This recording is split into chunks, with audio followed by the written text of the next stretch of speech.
Hello, Mike. Hello, Eric. How are you? I'm good. Thanks for joining us here.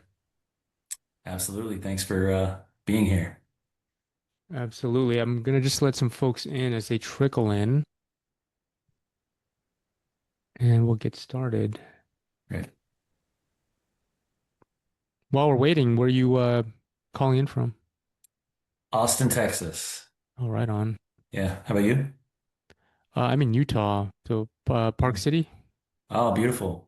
Awesome. Yeah, it's nice out here. I bet. I like your background. It doesn't look like a fake Zoom background either. That looks like the real thing.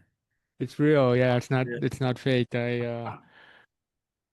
this guy here in Salt Lake that he sort of upcycles old pallet wood.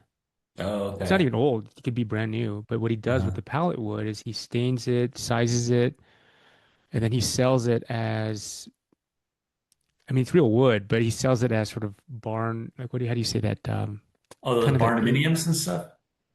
no, you know the aged, I don't know, you call it barn wood. It's like aged wood. Oh, okay. So my understanding, there's a lot of like very affluent people in Park City. Some of this barn wood, like these barns have just been around for like decades, and the Mm, wood gets very aged. It's almost mm. like a wine, I guess. And Oh, so okay. people pay a premium for like Oh, real really? aged barn wood. And so this is sort of, it's real wood, but it's sort of faux Oh, okay. Got it. barn wood. Yeah. Anyway, so hi Christopher, how you doing? Good, how are All right, you? good. Let's just get started. So Mike, I think you're new here. Yeah, new. I've had this on my calendar for a long time. Just haven't actually jumped in. So glad to be here. Awesome. I'm glad you come here. I promote this every now and then. Just this week I forgot to promote it on the Never Search Alone Slack channel. But I kind of like the smaller groups. The groups lately have been like less than 6 people. I Mhm. think that's as a function of how to what extent I've been promoting it. But anyway, Mhm. it's really just ask me anything. I've been a recruiter now for the past decade plus. And in former life, I was in software product management, product development, Hmm.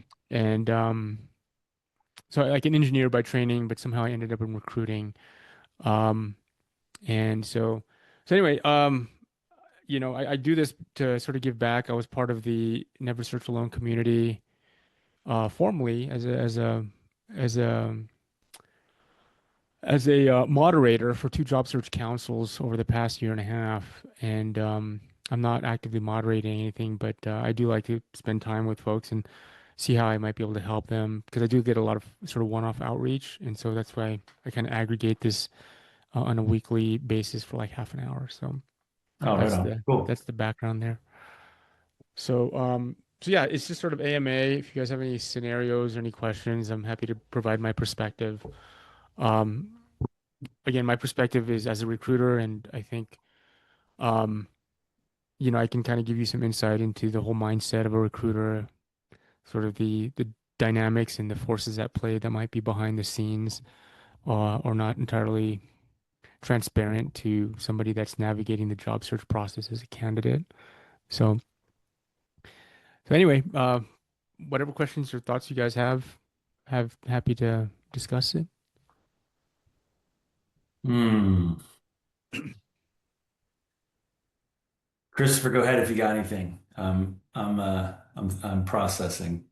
Same. And if you guys don't have any questions, I will ask you questions because I Yeah, use this well, as a that way to might be kind a of, good way to start for me. yeah. Hello, Siyun? Hello. Yes. Did I pronounce your name correctly? See you. Siyun? Siyun. Yeah. Okay, awesome. You missed my whole spiel, but anyway, bring me your questions. Happy to answer or discuss. And if you guys don't have questions, I was saying, Siyun, that I will ask you guys questions because Yeah, I that's want to fine. make good use of people's time and my time. All right, so I'll kick off. As you guys are navigating your job search, I can't really tell entirely from everybody's pictures, but I would assume that you guys are not entry level. You're probably further along in your career.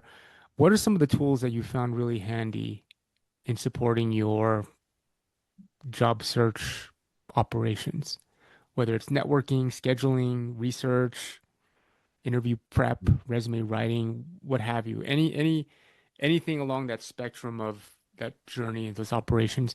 What tools have you found most useful or For networking, I would say Calendly, is that how you say it?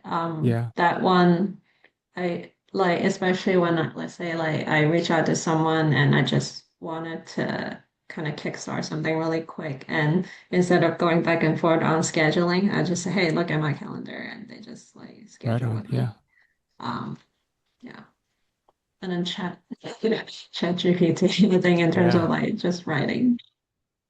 For writing Like helping with like I guess resumes, writing like thank you resume. not so I don't much. know. I try to use that, but I just feel like it's not because it's just so much more personalized. But I think just with like general like writing and make it more. Okay. Like emails, correspondence. Yeah, yeah, exactly.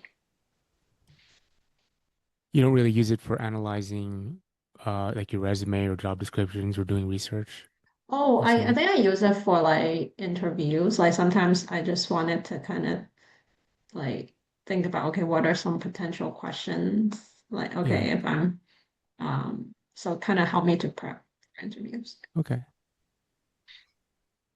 Yeah, along those lines, I had like a project in Claude, and so I wrote like a prompt that's I guess like kind of it just stays there, right? You can give it Yeah. instructions for the project, and then uploaded several of my own handwritten resumes, and I have like one big career doc that's like a long-winded just version of everything that happened, the roles I had, the years, the number, just everything. So Yeah. it's like dumped in one place plus those resumes. And yeah, then I'll just paste the job description in and it'll kind of regurgitate out to me. Here are the accomplishments. Yeah, so yeah, I spent a lot, it saved me a lot of time. I was using Teal, and I found that to be just, sorry if anybody here works here, knows anybody that works at Teal, sorry. But to me, I just found to be like a really good job tracker. Like I just, because you go in and you get a score and you're trying just to add all the right words to get your score up. And it just was exhausting. I'm like, I'm spending an hour or two trying to get all these words in to get my score up. And then I just don't even feel like the resume is a representation Yeah. of me. So I just kind of went, yeah, I think it's more of a hands-on approach, but still getting some AI assistance this way with Claude and a project. Okay. Uh, because then I can go through and smooth it out, but it's doing some of that work for me. Yeah. Okay. And all of you guys are looking, I assume you're looking for full-time W-2 positions. Yeah. Yeah. Okay. I'm open to um anything because Okay. Okay. yeah. Okay. All right. Um, so yeah, that was just my first question. And again, this is for you guys. Like, I just want to, if there's no questions, I'll ask questions. But I do want to make sure that it's for you guys. If you guys have any questions, I want to make sure that I'm addressing that. I don't want to sort of reverse, like a hijack. I've I've got a question about resume. Yeah. If so like you, I'm a software product manager, B2C. Um, and I've heard like different opinions on this, but I've recently gone to the format where I've got like three to four bullets at the top in my summary. So rather than like a just one sentence as my introduction, I Yeah. just put Yeah. like my three or four biggest like accomplishments or bullets or skills, whatever's relevant. Somebody recently told me I was meeting with like a recruiter slash coach person, and they said to move my skills up to the top as well, which I'd seen templates like that for product management before. But it just gets so jumbled up there before you even get to my work experience. And I just wonder if does any of that really matter? Or So, like it's moving, well, two things. One, like the bulleted approach for the summary, right? Rather than just one sentence that's like a cliche, having three or four solid bullets. And then two is like having the skills at the top or the bottom. Like what are your thoughts on those things? so at the top of your resume, the paragraph versus the bullet points. Hmm. I as a recruiter would prefer the latter. Hmm. It's Okay. easier to consume. Yeah. Generally, depends how you write the Hmm. bullet, depends how you write the paragraph, but Yeah. generally, it's easier Hmm. to consume bullets. Hmm. I would limit it to no more than, ideally, it's just three, because if you have three marquee accomplishments, Hmm. that'll just prompt me to want to read more. And that's where I'll take the time to go down into the meat, right? So Hmm. I wouldn't put more than three, really. You could put four Oh, if you it's kind of need. like the trailer, the movie trailer, and then you want them to, Right, yeah, yeah. right, right. Okay. I see. And I mean, three is adequate, especially if they're compelling accomplishments. Hmm. Um, if you start putting four, five, six, it kind of detracts. I think it Sure. dilutes, right? Yeah. And I prefer, um, it, I would prefer that, what was I going to say? I would prefer that, it's something that's highly relevant and personalized to the job that you're applying for, Yeah. right? Okay. So immediately I can imagine you as, oh man, this person's accomplishments really, I mean, this is what we're looking for. We're looking for this person to do re largely the same thing, Hmm. maybe a bit more, because ideally you're going into a position that's up leveling you, which is not always the case these days, right? Sometimes you have to go, how do you say, um, not parallel, lateral, lateral, right? Hmm. Yep. Yep. And so if I can see a bunch of accomplishments that are at least lateral to the position, Hmm. um, I can already start imagining, wow, this person fits the bill. Mm. Now, Okay. with respect to skills, can Hmm. you give me an example of what you mean by skills? So Microsoft Word, Yeah. is that a skill? Well, yeah. I think she was referring to, geez, I don't know. Yeah, I think it was hard skills, but it could be maybe it's to your point about just maybe the top five, whether there's hard or soft skills that are relevant to this job, so whether it is like a technical thing or, just saying that I know is that I've used Tableau, right? Or Power BI, if that's something they're looking for, or that I've done business cases. Like, if I can glean from the description 3 to 5 skills that they seem to be really keen on seeking out, then maybe putting those. Yeah, here's my thought on that. Generally speaking, just by formatting wise, generally speaking, skills, in my experience, I've seen listed towards the bottom. Yeah. Soft or technical or hard skills. Hmm. And a lot of people kind of put those skills in a bullet or comma delimited format, Hmm. and they'll say things like Microsoft Word or Tableau, and there's really little context. There's really Hmm. very little context. Like I don't know if you put Microsoft Word there that you've used Um, Microsoft Word no, once probably. Yeah. or you've actually written macros or automated stuff. Like I have no Yeah. idea, right? So at Yeah. that point, it's just a game of like keywords, right? Yeah. Like so what I like to see is if you're, I mean, by virtue of you writing a meaningful accomplishment bullet point, there's opportunity for you to drop into there like any specific skills that you've used. I And it see. gives a lot of context for how you used, I'm just using Microsoft Word as an example, Yeah. how you used Microsoft Word, right? Hmm. And and so that's, but just having like sort of a bunch of keywords listed out in bullet point or comma delimited format at the top of your resume, it's just kind of filler. Yeah. That Now, makes it sense. also depends on the client or the client. It depends on the employee too, the employer, right? Hmm. And it depends on the level, right? Some, like, for example, like some entry level or mid level positions, they tend to hire very much on hard skill. I want somebody that has 2 years of Tableau. Hmm. So Hmm. that's dependent sometimes on the seniority of the role, but it also depends on the hiring manager and the client, the Hmm. employer, I because see. some are looking for hard skills as either the minimum, like I just need somebody that has this experience, and other companies, other employers are just, I just want a smart, hardworking person that fits our culture. They'll pick up the Hmm. skills as needed. Yeah. That makes sense. So it Okay. depends on their hiring philosophy. Okay. And you can kind of glean that a little bit if you do a little bit of homework. You can even look at the way the job description is written. Mm. You can Hmm. glean a little bit of that. Hmm. right? Yeah, So hope that helps, Mike. I mean, again, it I does. like to Yeah, see a pretty tight, a few, you're trying to hook them with that yeah, top part of your resume, yeah, right? And so if you yeah. make it really personalized to if you really speak to the job description and the culture of the company, Hmm. yeah, Okay. it gives me a lot of insight and inspiration to read more, to keep on reading. All right. That's helpful. Thank you. Yeah. So I do have a question. I feel like I'm at a stage where I think I'm gonna take a break from like looking, but I want Yeah. to use the time to like upskill, just like for upskilling. So my background is in user experience. So definitely, I still attend conferences and stuff. But the other thing I wanted to get better at is like AI and like data analysis type of Mhm. stuff. Are there any type of like certifications or like things that are you would recommend or anyone here that has been helpful to you? I'm looking for something that's not like a master's degree, but something like maybe I can finish it in like 3 to 6 months, and that will kind of definitely maybe give me like a boost. For example, like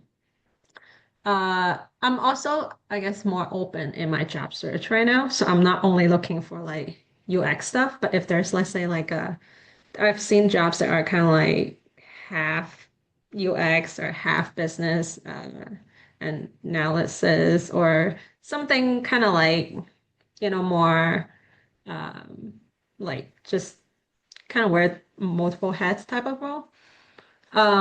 So I guess I just kind of want to see what's like good out there. Certification. See I how, just find a lot of noise about like AI stuff. yeah. See how far along are you in your career? Like, are you mid-level, senior, I'm manager, director looking level? for something, I guess, mid to senior. Mid to senior, yeah. Mhm. Yeah. Um, and then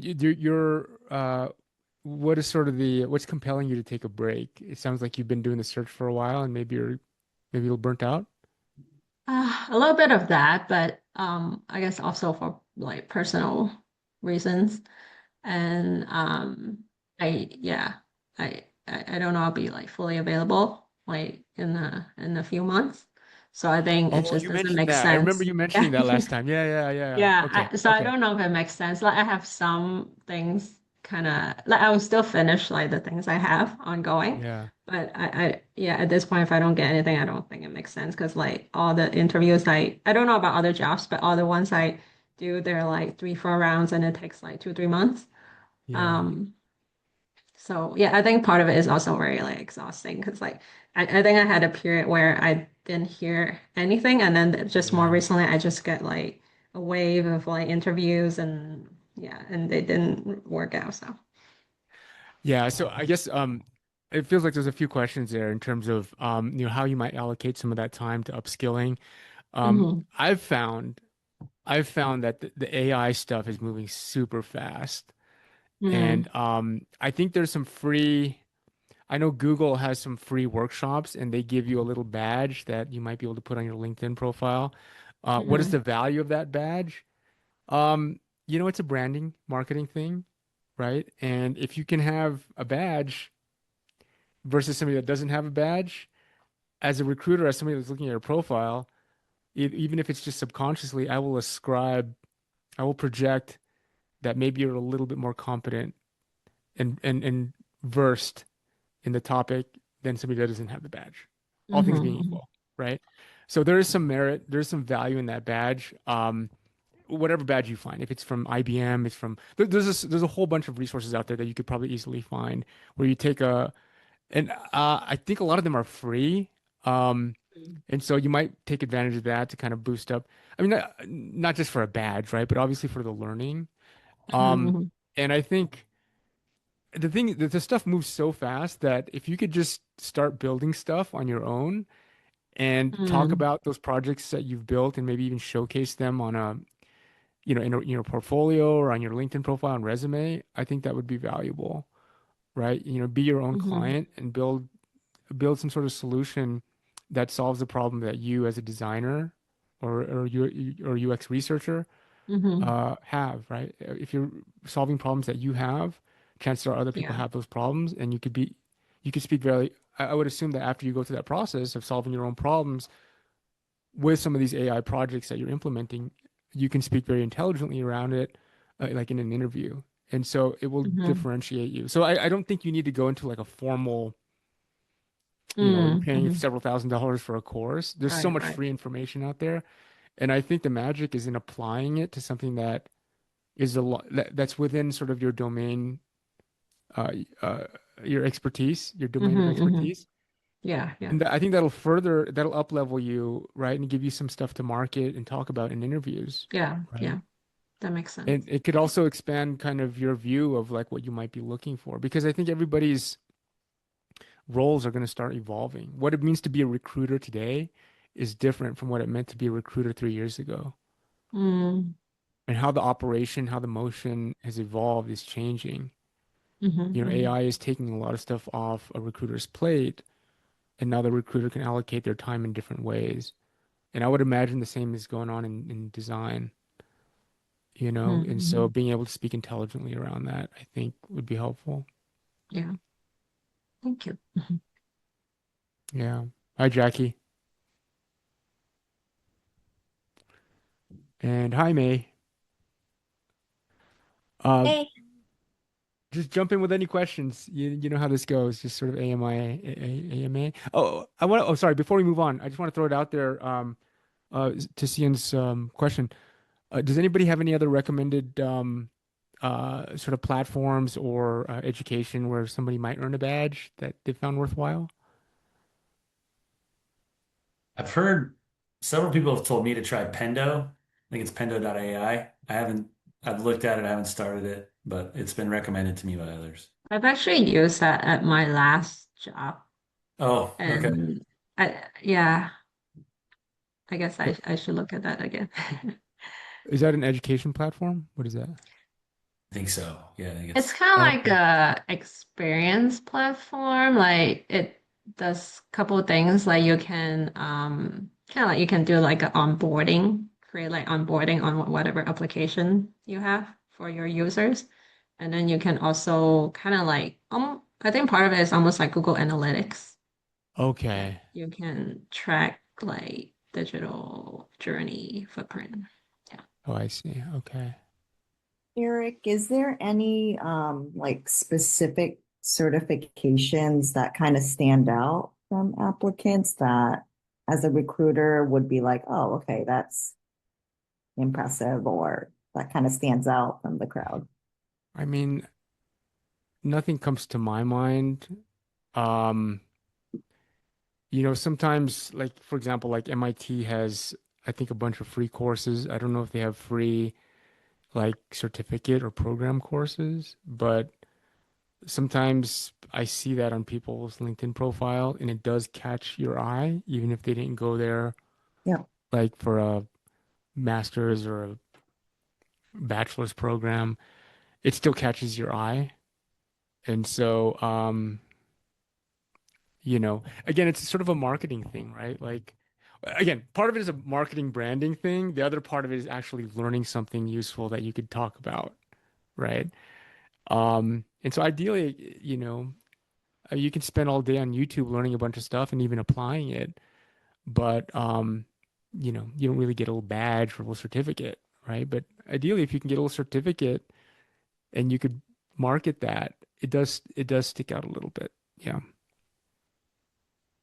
Okay. I had a question specifically in regards to people that provide like websites as an additional source of information on themselves. Yeah. I just recently created one. Is there anything that is important to include in those websites that can kind of supplement the resume and the cover letter that is useful for recruiters? So I love that you're doing that. But by the way, are you in design? Is it for maintaining a portfolio or No, so something? I am in customer success and account management background. Okay. Okay. So I'm really showcasing kind of the performance and the results that I drove, Yeah. clients that I worked with. Yeah. Yeah. No, I love it.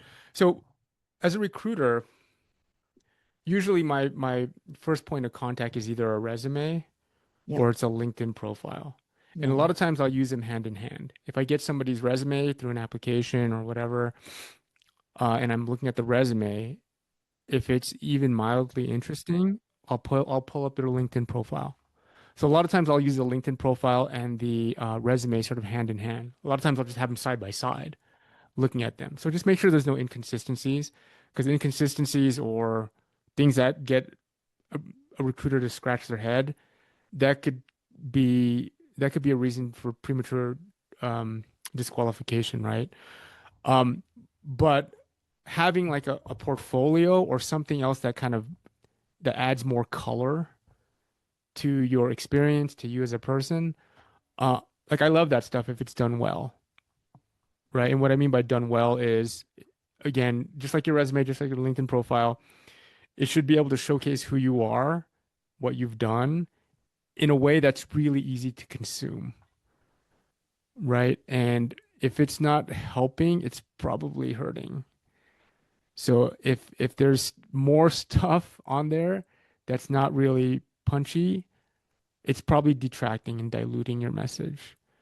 So being sort of punchy about what you put on this, I don't know if you want to share this here. Feel free to share it with me later as well, but Yeah. happy to take a look at it. As far as what would be useful to me as a recruiter personally, and most resumes, virtually all resumes, but most LinkedIn profiles don't have this, is something that gives me a sense of you, your energy, your personality, and most people, I don't, as a recruiter, I usually don't have access to anything like that via the resume, via the LinkedIn. So what I'm suggesting is if you were to complement those two artifacts, right? Your LinkedIn profile and your resume, if you were to complement that with what you're calling a website, what I'd like to see on that website is not just a regurgitation, because I think that would just detract. I don't want to see just a regurgitation of what you have in your LinkedIn profile and your resume. I'd want to see something that gives me a sense of something different, right?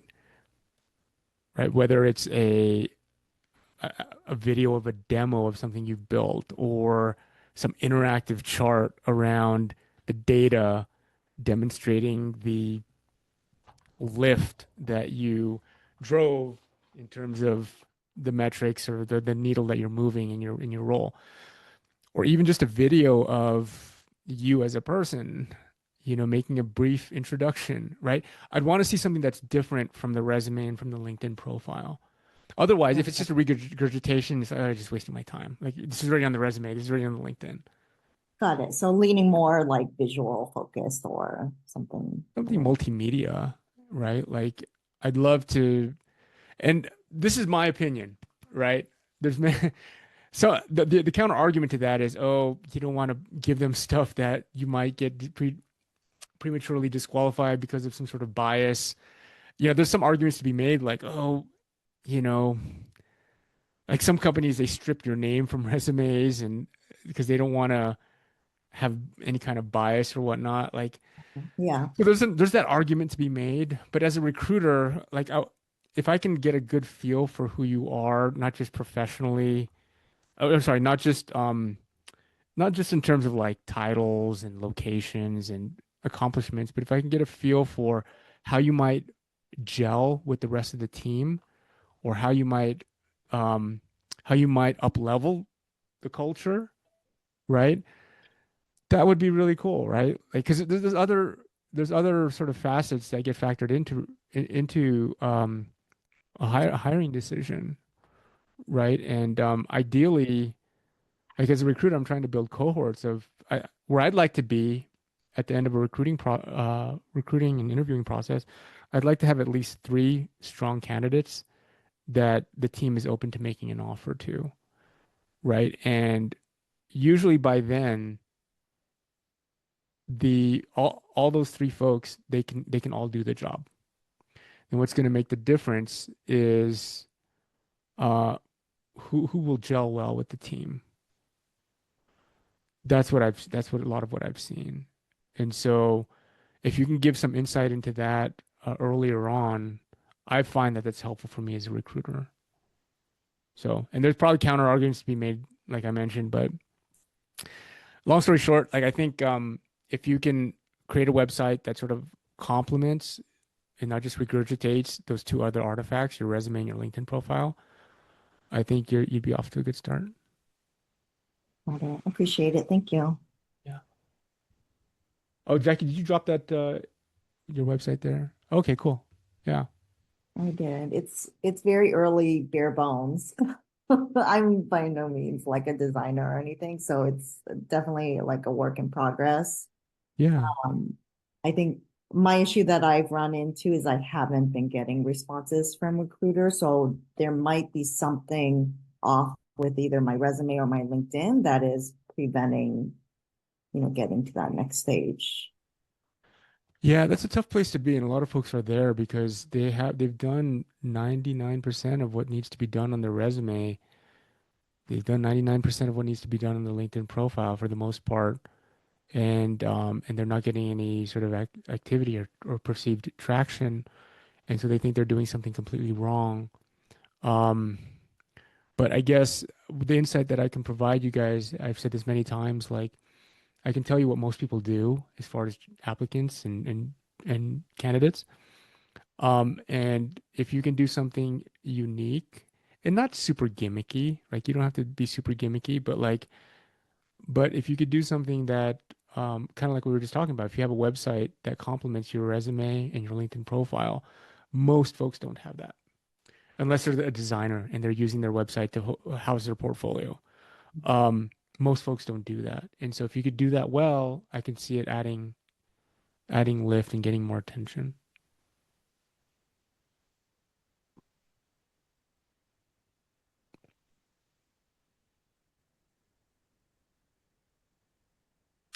GA, is that General Assembly, Christopher? I was looking at the comments in the chat. GA cert in person.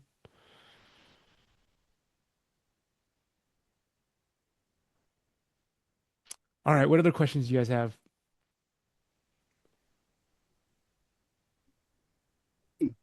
This is thank you for taking a moment. Lovely to meet you. Had a quick question about something that I've run into, and it is probably presentation related.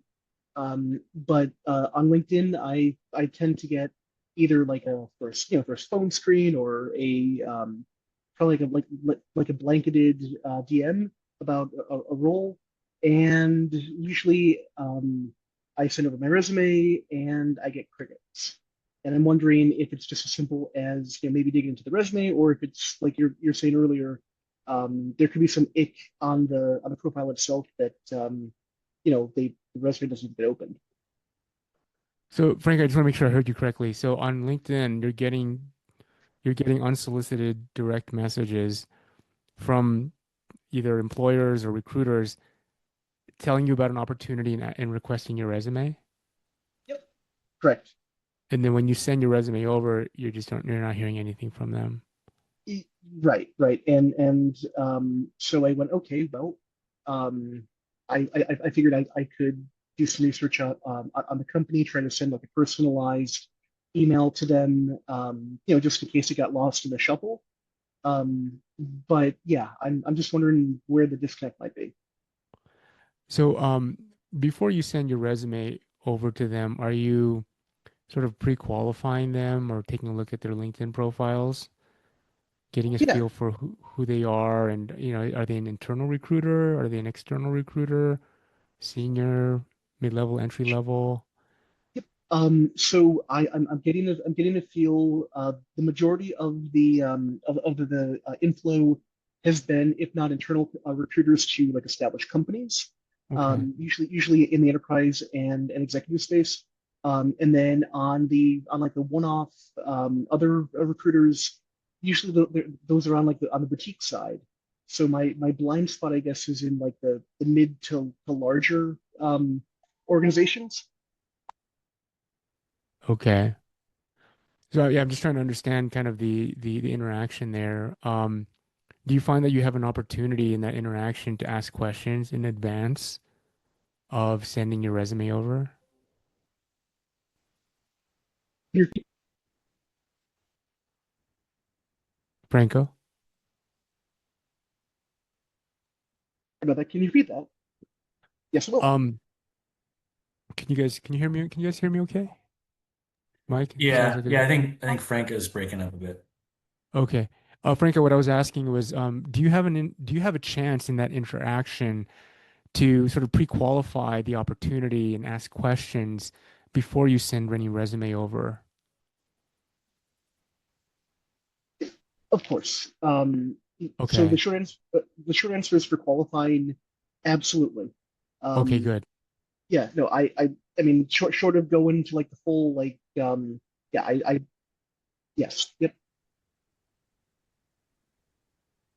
Okay. So it sounds like you're No, pre-qualifying, you're asking, a handful of questions, and you're feeling confident that it's a legitimate person, legitimate recruiter or representative of the company, and they do actually have a job that they're actively recruiting for. Because only under those circumstances would I entertain like sending a resume over. Otherwise, there's all kinds of weird scams that I don't even know some of the intention or end game for some of these scams. But yeah, you should probably pre-qualify them a bit before you send over anything. And it sounds sure. like you're doing that already. And then the question is, are they giving, it doesn't sound like they're giving you any feedback and nothing kind of moves forward. Um, when, so, so So some things you can do, right, is you can try to get some, and I assume that you're jumping on a call with them. I mean, sorry, I assume that you're interacting with them through the LinkedIn Messenger, and you're Yes, not yep. jumping And on a. then yeah, and usually after after I get some qualifications from them, I go, okay, here, let's book a meeting, let's talk about this, and we generally have a call. Just go over everything, put a little color on it. And then, usually there's like a follow-up of, hey, when can we expect a follow-up? And just basic stuff like that. And usually whatever date passes, and then um, it it's either crickets or no response if I follow up after that. Interesting. Okay. Uh, did I hear you correctly? Like you're not getting them on a phone call. It's just a little bit of back and forth on LinkedIn. No, oh, I am. I usually make sure that I get them on a phone call and or a Zoom or something like that, and then go, let's just take like 15, 20 minutes. Usually goes pretty well. Um, but it doesn't if it's the internal recruiters, those are usually more long running. And if it is something more along the lines of like a third party outfit, usually I get, what do you call it? Like just like like gulp like blocked out after they go, well, we have to run this by or hire manager or anything like that. Yeah. Yeah. So I guess part of it is tempering your expectations, right? Sure. I think you can also, as a recruiter, I don't mind when people ask me questions about not just the job, but also about my job as a recruiter, right? Because my job as a recruiter is to build a funnel, a pipeline of Mhm. candidates for a particular role, and to qualify and vet and shepherd those folks through that process. And so I don't mind when people ask me questions about that process, about my job, especially if they can help me in any way, right? And that could give you some Mhm. insight into what might be going on. Questions you can ask are, how long has the position been open? Is this, how many other folks do you have in the running? Has any offers been extended? What's your biggest challenge? Have any offers been declined? Like you can ask these kinds of questions, and personally, I don't mind it. Mhm. You have to use your judgment, depending on the recruiter. They may or may not have any insight into some of the questions you ask. I'm what you call a full desk recruiter, meaning I manage the account, I manage the hiring manager and client, but I also execute on the search. Depending on the recruiter or the recruiting firm you might be working with, or even internally, because some of the roles are sort of stratified. Um, you might have a recruiter that you're talking to that's only doing screening interviews. They don't shepherd the candidates through the process. They have only visibility to the top of the funnel, right? So you have to kind of use your judgment to understand what might be going on and what role this person might be playing. Their job might only be exclusively to manage top of the funnel, right? And they just pass the resume along to somebody else that sort of takes it from there, and they have very little insight into what that person is doing. So that could be the case. Um, and there's any number of things I could be speculating on that could be the case. But in terms of like getting some insight, I would encourage you to think about ways that you can add, like where you can ask some of these questions, Mhm. um, to get a better feel for what problem that recruiter is trying to solve, and and you might even have some insight into how you might help them solve that problem, right? And if you are able to provide some insights into helping them solve their problem, a lot of candidates don't do that, right? They're just the role that they're playing is uh, interviewer and interviewee. It's Sure, not, sure. if you take it up a level and you sort of wear that hat as sort of a consultant, like you want to help them with their problem and understand what their problem is. Um, and so, if the position has been open for a long time and there's moving requirements, right? Chances are you know more about your discipline, your domain than the recruiter does, right? And so you might even know more about the market. You might even know more about the trends than the recruiter does. Again, you have to size up the recruiter. But if you can position yourself above and beyond just a job seeker interviewer to somebody that can actually help the job seeker and the team find the right person, um, you will stick out because most people don't do that. That definitely makes sense. I mean, right. When you look at the roles and go, well, I respond, with just a here's my resume and crickets. It definitely sounds like a whole different interaction than trying to understand like what's driving the need, and beyond that, just I can imagine right now it's a bit of an arms race between the ATS on the recruiting side and all the tools that are available on the applicant side.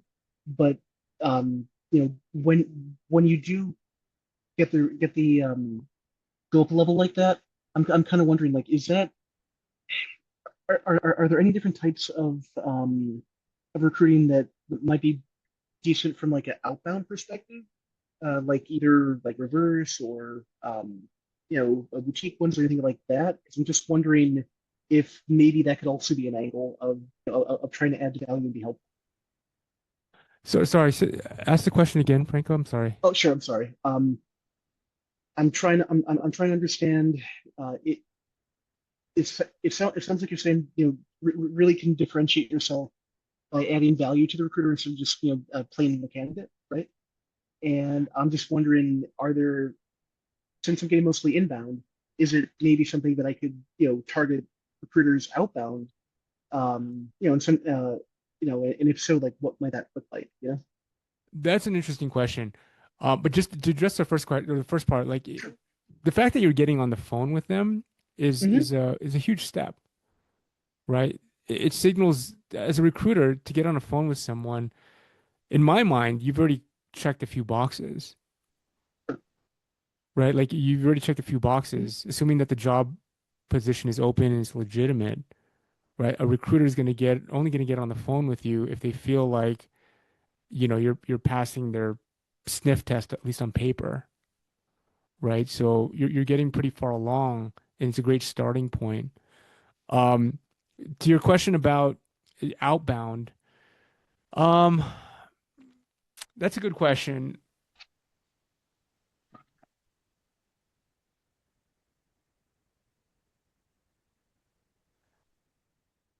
If you're going outbound, I think most recruiters are, well, first of all, most recruiters are inundated, right? They're Hmm. managing multiple recs.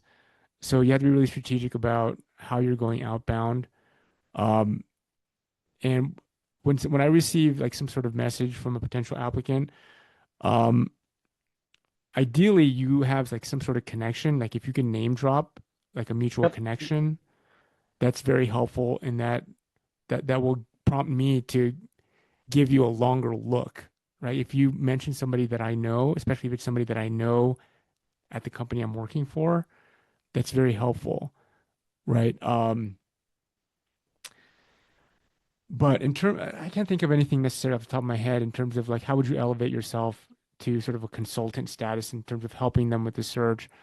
I think what you want to do, what I like to see is just, somebody making a good case. If you can add value in that initial outreach in terms of like if you have access, so some of the things that recruiters are interested in, depending on the kind of recruiter, if they're a full desk recruiter, they're interested in additional requisitions. They're Okay. interested in additional clients. I mean, obviously, they're interested in filling their immediate position or positions, Sure. right? And so, if you can speak to how you can help them in that vein, that that catches their eye, right?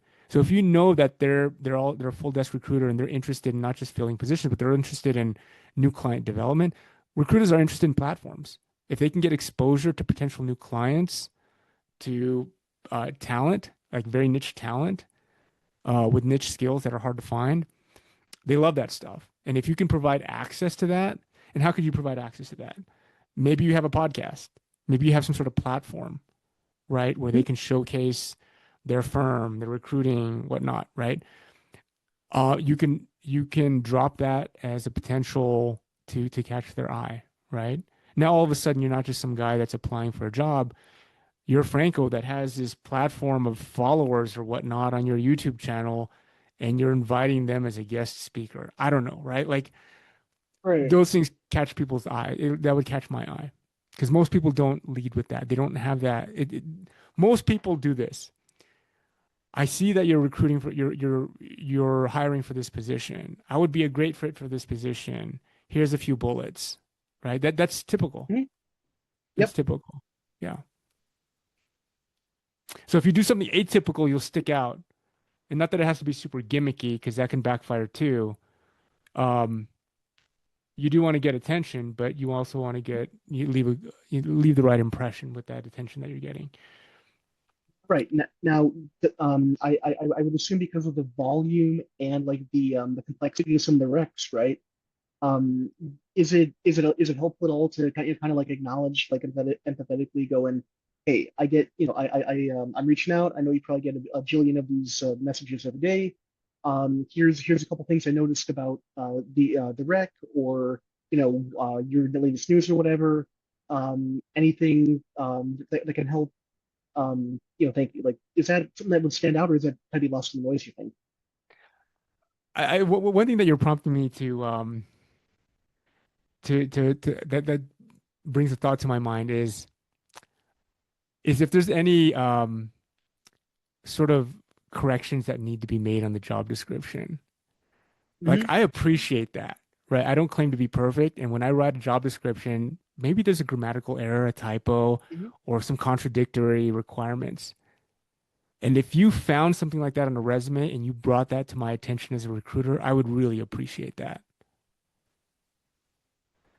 Now, Definitely. that could bite you too, because I'm sure there's recruiters out there that would take personal offense to, oh, you're pointing out my mistake. And you never know who's going to be insulted by feedback like that.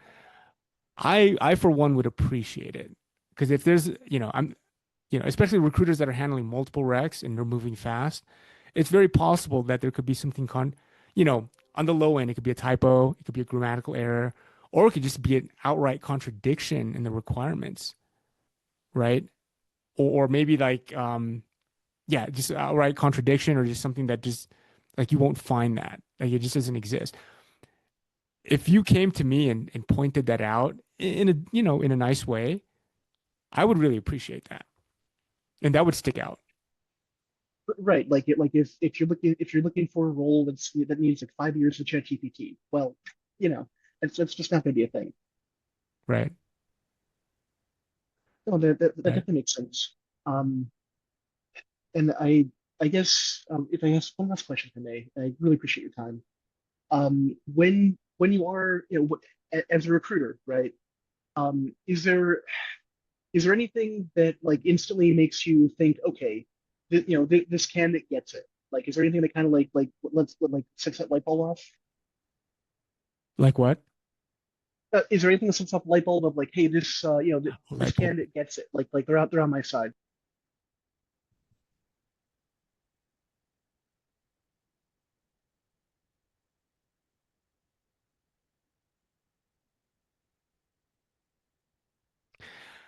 The candidates that I've worked with in the past that really stick out, I would say the one thing that they have in common is just a really deep sense of like a deep, I mean, I know this word is used perhaps overly, but there's an emotional intelligence and coupled with learning, listening, coupled with listening, right? And so the people that have just stuck out to me um are the people that have been able to listen and really understand what the problem is. Because the problem, I mean, there's several levels of problems, right? One is like, okay, well, this person has to find a position, a candidate to fill this position, right? That's one problem. The other problem is they need to figure out, like, to what extent your experience fulfills, bullet ABC, right? On the job description. And so the people that have really stuck out to me are the people that have been able to understand at a higher level what the problems are, like the problem set, by asking really, really good questions and having a conversation around that. And, Gotcha. and maybe a lot of that comes from emotional intelligence, maybe just raw intelligence, raw IQ, but then also just their ability to listen and to relate. And so and I'm not even talking about like just hard skills or whether they're even qualified for the role or not, but their Right, right. ability to do that, it earns a lot of my respect because they're asking very intelligent questions, to be discerning, right? And it's almost like the interview is going back and forth, like, and it earns respect as somebody that's discerning about their time, somebody that's Mhm. discerning about the opportunities that they're going to pursue. Versus most people are just trying to sell themselves. Sell themselves in a typical way, right? Like, Sure. like here's how I fit the position. Here's how here's my experience here. Right? As opposed to like being more discerning about, well, is this really the right fit? Is this really the right opportunity for us, for me, right? Mhm. So hopefully that answers your question, It, it, Franco. it I does. want to answer Cody's question here because he dropped it a little bit ago. You might not have, it's in the chat. You might not have a good answer for this since you're good at recruiting and likely wouldn't do this to a candidate. But do you have any advice for when we're dealing with a recruiter who's not particularly knowledgeable and just sticking to their checklist? Example, Salesforce and they insist you need to know HubSpot. Specifically, Lovable, but they're looking for Chris. Okay. So I think what you're describing, Cody, and you're still here, Cody. Um, Yeah. what you're describing here is typical of more junior recruiters, and not to say senior recruiters wouldn't do this either, but if somebody's a little bit like they're just looking for check boxes, and that could be for a variety of reasons, right? They might have a multi-tiered or a multi-step sort of evaluation or vetting process, and maybe that first step is just kind of a rote checkbox thing. If you have them on a phone call and they're doing this, I would suspect that they're probably maybe newer at interviewing, or it could be that the culture is such that the hiring manager is just, you know, they're just really adamant about certain check boxes, and maybe the recruiter is just sort of executing with that directive, right? So the question is, what can you do, right? If you don't check certain boxes, but you know that, you know, if you know one tool, for example, if you know one tool to come up to speed on another tool is really trivial for you. It'd be really easy for you. The hard part is, I know that that's typically the case, but if the recruiter is just marching down this path based on some directive from the hiring manager, it's going to be difficult to battle that, right? Because if a hiring manager has told me, I need somebody with 4 years of experience with whatever, HubSpot or whatever, right? And often the conversation I have with the hiring manager is why 4 years and why HubSpot? Well, usually it's obvious. It's because they're using HubSpot, right? But why 4 years? Like, what does 4 years mean, right? Why not 3 years and 11 months? Why not 4 years and 1 month? Like, what? It's kind of arbitrary. Like, why 4 years? And that's a conversation I have as part of my managing the client, the hiring manager, right? But if it still ends up that that's the requirement and that's the checkbox, it's going to be hard. And you clearly don't have that, it's an uphill battle, right? So what you can do is you can ask questions about the requirement to get a better feel for it. Like, why 4 years? And why HubSpot? I assume they're using HubSpot, and so they're looking for somebody that can, and you want to ask these questions, right? Like, why HubSpot? Why 4 years? Right? And get a feel for that. The recruiter might not even have an answer for it. It might just be, well, that's what the hiring manager is looking for, you know? And so in a situation like that, if they're really hard line about the check boxes, it's an uphill battle. Even if you're convinced, even if the recruiter is convinced that you could pick up, that you'd be a great fit culturally and you have all the right things, but this stupid HubSpot requirement for 4 years, you only have 3.5 years, so you don't check the box, right? If the recruiter can't, if they're not senior enough and they don't have that respect of the hiring manager, they may not be able to make a case for you. So you might be dealing with that kind of situation. That makes sense. So if it's too hardline, probably not worth trying to change their mind anyways. And you can get a sense for how hardline they are about it, Yeah. because the recruiter might be, depending on the relationship, the situation, the recruiter might just be quote unquote following orders and they have no influence, Mhm. right? Especially if they're a mid-level junior recruiter. If they're a more senior recruiter and they're getting that kind of requirement from a hiring manager, a senior recruiter might question it. And sometimes these check boxes are just ways of filtering people out, Mhm. right? Because guess what? They have a hundred resumes where people have the 4 years. So now they're just anybody below it. They just need some way. They just need some way to draw the line. And Mhm. I know that it sounds kind of arbitrary, and that just may be the case, right? So it might be Mhm. an uphill battle. Yeah. I mean, one thing you could do is you can, because they're trying to de-risk, right? They Mhm. want somebody, they're trying to draw a line somewhere, and sometimes it's arbitrary, but they're trying to de-risk. And ideally, what they're looking for is somebody that can come in, understand the problem, and fix the problem or address the problem, right? And they could do that quickly with minimal risk for the recruiter, minimal risk for the hiring manager. And so, if you can speak to how you're de-risking, that could be compelling. I had a recruiter the other day that was they basically on the thing said so on the actual requirement said like analysis tools, and then it listed like 5 different ones. There's no way they have all of them internally, and the recruiter wanted to make sure I had all of them. I'm like, this doesn't even make sense. There's no way Yeah, so like Amplitude is also going to have Google Analytics and also going to have Power BI. I'm like, that's a lot of things for one company to potentially have internally. that's a difficult situation because like if the recruiter is just following marching orders, you can ask questions, right? Like, does the company really have all these implemented, or Yeah. are they like what are they looking for? Yeah. And so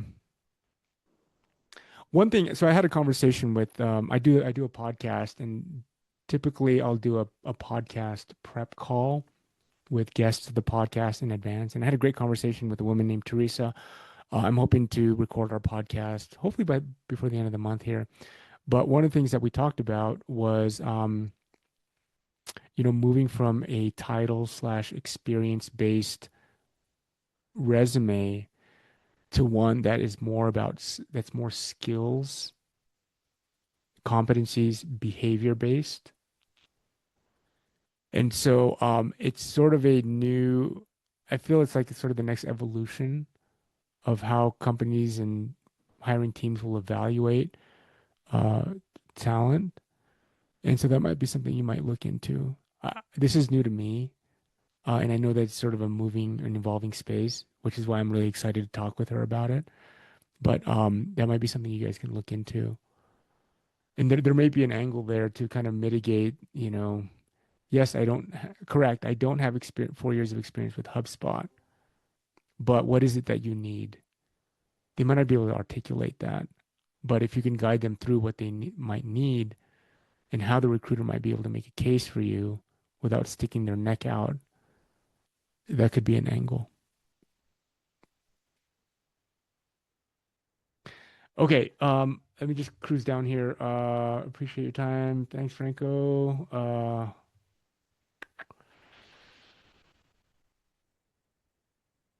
Okay. I think that's all I got for today, you guys. I think I'm here next week, same time. So tell a friend, bring your questions, and hopefully this is helpful. All right. Have a great weekend and hope to see you guys next week. Bye. Thanks, Eric. Thanks, Eric. All right. You're welcome. Talk soon.